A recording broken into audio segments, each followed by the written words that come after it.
वैसे तो हमारी दुनिया बहुत सारे रहस्य से भरी पड़ी है। बहुत से ऐसे देश हैं जो रहस्य से भरे पड़े हैं जिन्हें आज तक नहीं सुलझाया जा सका है। हमारे देश इंडिया में भी बहुत से ऐसे रहस्य हैं जो आज तक एक पहेली बने हुए हैं। वैसे तो हमारा देश अपनी संस्कृति और एकता के लिए प्रसिद्ध है, पर ये अपने अंदर बहुत से रहस्य को समेटे हुए है जो इसे सबसे अलग बनाता है। तो आज की इस वीडियो में हम आपको बताएंगे इंडिया से जुड़े 10 ऐसे रहस्य जिन्हें सुनकर आप भी हैरान रह जाओगे। तो वीडियो को अंत तक जरूर देखें। नमस्कार दोस्तों, स्वागत है आपका इनक्रेडिबल मिस्ट्री में। नंबर 1, तैरता हुआ स्तंभ लेपाक्षी मंदिर। भारत के बेंगलोर शहर के पास है लेपाक्षी मंदिर, जो बहुत ही सुंदर है और भारतीय लोगों के अलावा अन्य देशों के लोग भी इसे देखना पसंद करते हैं। 16वीं शताब्दी में बना लेपाक्षी मंदिर हवा में झूलते स्तंभ की वजह से दुनिया भर में मशहूर है। जी हाँ, आपने सही सुना। वैसे तो इस मंदिर में बहुत सारे स्तंभ है, पर यहाँ एक ऐसा स्तंभ है जो हवा में लटका हुआ है। इस मंदिर के सबसे प्रसिद्ध स्तंभ को कासा स्टॉपर कहा जाता है, पर आज तक इस बात का पता नहीं लगाया जा सका है कि ये कैसे संभव है। यह स्तंभ जमीन को नहीं छूता है और बिना किसी सहारे के खड़ा है। यह खंभे के वजन के कारण भी संभव नहीं होना चाहिए जब तक कि यह वास्तव में जमीन को छू नहीं रहा हो। लोग इस बात की पुष्टि करने के लिए इस स्तंभ के नीचे से कपड़ा व अन्य चीजें निकालते हैं। स्थानीय लोगों का कहना है कि ऐसा करना शुभ माना गया है। नंबर 2, कुलधरा गांव। जैसलमेर से 15 किलोमीटर दूर एक रहस्यमय स्थान है जिसे कुलधरा गांव के नाम से जाना जाता है। कुलधरा गांव का निर्माण 1291 यानी कि लगभग 13वीं शताब्दी में हुआ था। इस गांव के बारे में ऐसा कहा जाता है कि ये मुख्य रूप से पालीवाल ब्राह्मणों का निवास स्थान था, लेकिन 1825 यानी कि लगभग 19वीं शताब्दी की रात को सारे लोगों ने अचानक ये गांव खाली कर दिया। कुलधरा गांव के लोगों के अचानक गायब होने के इस रहस्य को आज तक कोई नहीं सुलझा पाया है और तब से लेकर अब तक ये गांव ऐसे ही खाली पड़ा है। सुनने में ये भी आया है कि अगर किसी ने इस गाँव की जमीन को हथियाने की कोशिश भी की तो उसकी रहस्यमय रूप से मृत्यु हो जाती है। और तो और राजस्थान सरकार ने यहाँ किसी प्रकार के कंस्ट्रक्शन करने पर रोक लगा दी है। कुलधरा गाँव के लोगों का इस गाँव में लगभग 7 शताब्दियां गुजारने के बाद अचानक गायब हो जाना आज तक एक पहेली बन के रह गया है। कुलधरा पर बनी वीडियो को देखने के लिए ऊपर आई बटन पर क्लिक करें और अगर अभी तक आपने इस चैनल को सब्सक्राइब नहीं किया है तो चैनल को सब्सक्राइब कीजिए। नंबर 3, प्रहलाद जानी। जरा सोचिए, एक आदमी बिना कुछ खाए पिए कितने दिनों तक जिंदा रह सकता है? 10 दिन, 20 दिन या फिर 1 महीना? लेकिन आप ये जानकर हैरान रह जाओगे कि भारत में एक ऐसा इंसान है जो पिछले 70 सालों से बिना कुछ खाए पिए भी जिंदा है। क्या ये नामुमकिन है? इस व्यक्ति का नाम है प्रहलाद जानी। गुजरात में रहने वाले 83 साल के प्रहलाद जानी दावा करते हैं कि उन्होंने पिछले 17 सालों से न कुछ खाया है और न ही पिया है। इस रहस्य को जानने के लिए डॉक्टरों की टीम ने साल 2010 में लगभग 15 दिन कैमरों की मदद से प्रहलाद जानी पर नजर रखी और नतीजे देखकर डॉक्टरों की टीम दंग रह गई। जहां साइंस ये दावा करता है कि एक इंसान बिना खाए कुछ हफ्तों तक ही और बिना पिए सिर्फ 3 से 4 दिन ही जिंदा रह सकता है, वहीं प्रहलाद जानी का पिछले 17 सालों से बिना कुछ खाए पिए जिंदा रहना अपने आप में एक बहुत बड़ा अनसुलझा रहस्य है। नंबर 4, उत्तराखंड का रूपकुंड झील। रूपकुंड उत्तराखंड में स्थित एक रहस्यमय झील है जिसे कंकाल का झील भी कहा जाता है। इस झील की खोज 1942 में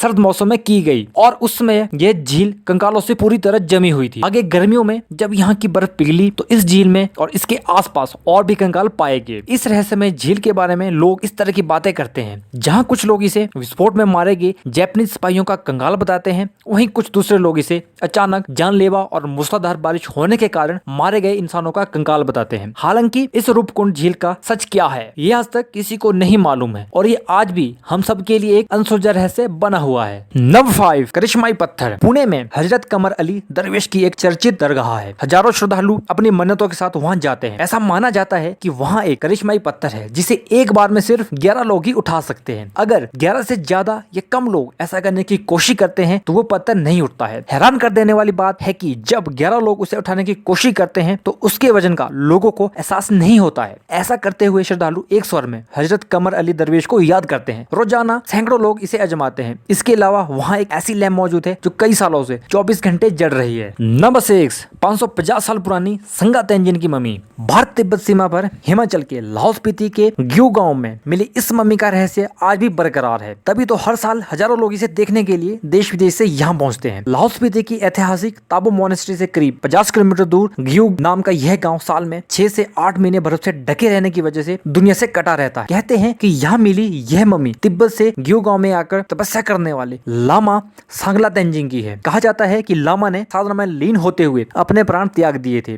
तेंजिंग बैठी हुई अवस्था में थे। उस समय उनकी उम्र मात्र 45 साल थी। दुनिया में यह एकमात्र ऐसी मम्मी है जो बैठी हुई अवस्था में है। इस मम्मी की वैज्ञानिक जांच में उसकी आयु 550 वर्ष पाई गई है। मम्मी बनाने में एक खास किस्म का लेप मृत शरीर पर लगाया जाता है, लेकिन इस मम्मी पर किसी किस्म का लेप नहीं लगाया गया है। फिर भी इतने वर्षों से मम्मी कैसे सुरक्षित है, यह राज आज भी बरकरार है। स्थानीय लोगों के अनुसार चौंकाने वाली सबसे बड़ी बात यह है कि इस मम्मी के बाल और नाखून आज भी बढ़ते रहते हैं, इसीलिए लोग इसे जिंदा भगवान मानते हैं और इसकी पूजा करते हैं। नंबर 7, शांति देवी का पुनर्जन्म। दिल्ली में पैदा हुई एक लड़की के पुनर्जन्म का मामला भारत में सर्वप्रथम व्यापक तौर पर स्वीकार किया गया था। इस लड़की का नाम था शांति देवी। शांति देवी का जन्म 1930 में दिल्ली के एक परिवार में हुआ था, लेकिन अपनी 4 वर्ष की आयु में ही शांति देवी ने तत्कालीन माता पिता को अपना मानने से मना कर दिया और कहने लगी कि उसका असली नाम लुगदी देवी है और पिछले जन्म में प्रसव के दौरान उसकी मृत्यु हो गई थी। यह उसका दूसरा जन्म है। शांति देवी की बात को सुनकर महात्मा गांधी ने प्रमुख नागरिकों की एक समिति बनाकर इसके बारे में पता करवाया तो शांति देवी के पुनर्जन्म का रहस्य सही पाया गया। बहुत से लोगों ने प्रयास किया, लेकिन कोई भी शांति देवी को झूठा साबित नहीं कर पाया। अब इस बात में कितनी सच्चाई है इसे तो अभी तक कोई पता नहीं कर पाया है, लेकिन ये आज भी एक पहेली बनी हुई है। नंबर 8, नंदी का बढ़ता आकार। दोस्तों,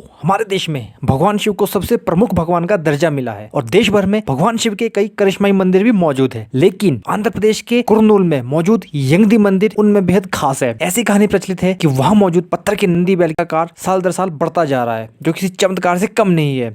पत्थर के नंदी बैल का आकार बढ़ने के कारण मंदिर प्रशासन को वहां मौजूद एक खंबे को भी हटाना पड़ा। वहां रहने वाले लोगों के मुताबिक पहले वो नंदी बैल की परिक्रमा करते थे, लेकिन बढ़ते आकार के कारण अब वो संभव नहीं है। नंबर 9, बाबा हरभजन सिंह। हैरान करने वाली यह कहानी है बाबा हरभजन सिंह की। 30 अगस्त 1946 को जन्मे बाबा हरभजन सिंह 9 फरवरी 1966 को भारतीय सेना के पंजाब रेजिमेंट में सिपाही के पद पर भर्ती हुए थे। 4 अक्टूबर 1968 को घोड़ों का काफिला ले जाते वक्त पूर्वी सिक्किम के नाथुला पास के पास उनका पांव फिसल गया और घाटी में गिरने से उनकी मृत्यु हो गई। पानी का तेज बहाव उनके शरीर को बहाकर 2 किलोमीटर दूर ले गया। कहा जाता है कि उन्होंने अपने साथी सैनिक के सपने में आकर अपने शरीर के बारे में जानकारी दी। खोजबीन करने पर 3 दिन बाद भारतीय सेना को बाबा हरभजन सिंह का पार्थिव शरीर उसी जगह मिल गया। कहा जाता है कि सपने में ही उन्होंने इच्छा जाहिर की थी कि उनकी समाधि बनाई जाए। उनकी इच्छा का मान रखते हुए उनकी एक समाधि भी बनवाई गई। लोगों में इस जगह को लेकर बहुत आस्था थी, लिहाजा श्रद्धालुओं की सुविधा को ध्यान में रखते हुए भारतीय सेना ने 1982 में उनकी समाधि को 9 किलोमीटर नीचे बनवा दिया, जिसे अब बाबा हरभजन सिंह मंदिर के नाम से जाना जाता है। बाबा के मंदिर में बाबा के जूते और बाकी सामान रखा गया है। बाबा की आत्मा से जुड़ी बातें भारतीय नहीं चीन की सेना भी बताती है। चीनी सिपाहियों ने भी उनको घोड़े पर सवार होकर रात में गश्त लगाने की पुष्टि की है। भारत और चीन आज भी बाबा हरभजन सिंह के होने पर यकीन करते हैं